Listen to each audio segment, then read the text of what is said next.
Our theme for the Centennial is igniting curiosity, illuminating excellence. We want to make sure that folks know the libraries are a support system. Like, we're here to support what everyone on campus is doing and researchers across the globe. And so our journals, our librarians are here to make sure that their work is elevated. We're so excited that it's our centennial year. The library started in 1925, which might be confusing for folks because UF started in 1853 and moved to Gainesville in 1906. But the first dedicated library on campus was in 1925, and it's this building right here, the Smathers Library. Smathers Library is located right off of University. We're across from the Plaza of the Americas on campus. All of this Smathers Library is special collections from floors 1 to 3. The special collections is open to not just UF students, faculty, and staff, but also to the general public. So anyone and everyone are welcome to come use the collections. So we're the largest academic resource system in the state of Florida. There are 6 branches on campus that make up the Smathers Libraries. We have 2 high-density storage facilities out by the airport. We have satellite branches across the state of Florida. We're everywhere, just like the Gator Nation.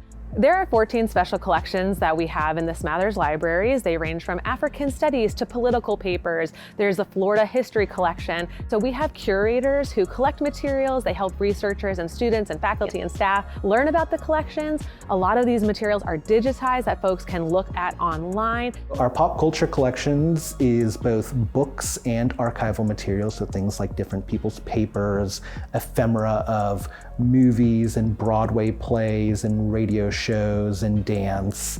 And then we have a strong specialization in items that are kind of documenting the history of Florida going back to pre-colonization times. And then we have rare books, old editions of Shakespeare's plays from the 1600s, from the 1700s. So it's not necessarily just that something's old, but that it is kind of rare or unique that we like to collect.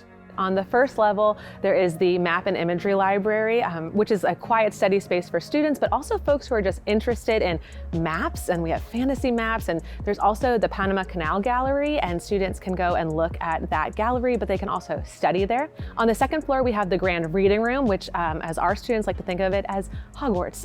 It's this really fabulous room, super high vaulted ceilings that researchers can come and study. We are right now in the Judaica Suite, and this is a space that houses the rare materials for the Price Library of Judaica. So the Price Library of Judaica is a large collection of books related to Jewish studies, the history of the Jewish people and culture. On the third floor is the Latin American and Caribbean collection, and that is also a wonderful place for folks to study, but that's a preeminent collection, and so folks who are really passionate about Latin America can come and learn about those collections. We really pride ourselves in making sure that everybody can access these collections. So there are researchers from California or England who will come to this building and use the special collections. But if you're unable to come here, everybody can access our digital collections online through the UFDC, and that's the UF Digital Collections. There are more than 500 collections in there. So if you're passionate about anything, you can check it out. People are always like, well, what do you have? And so I say, well, what do you like? And then you can look it up in the collection. We probably have something to help you. We have a Bob Hope collection, a Marjorie Canaan Rawlings collection, Bo Diddley's guitars. Like, we have it all, and a lot of it is online for anyone to use at any time for free. I identify specific collections to digitize, and that primarily is based off of things that our faculty are trying to use in the classroom or requests that we're getting from the public for things that they're interested in.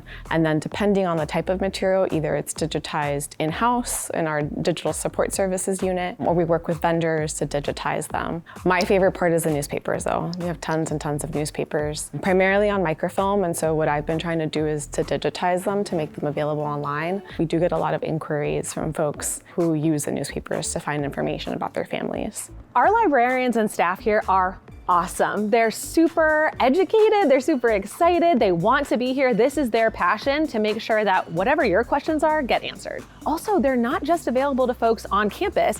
We have an Ask a Librarian service online that anybody could click on and chat with a librarian and ask their questions. Our materials can be requested by anyone from UF students, faculty members, staff, but we also have faculty members and students from other universities coming in, as well as the public. People come in to use the materials in the reading room while we're operating, and the reading room is also open to anyone who wants to study in a beautiful, quiet place. So if you want to learn more about us, just go to www.uflib, that's uflib.ufl.edu.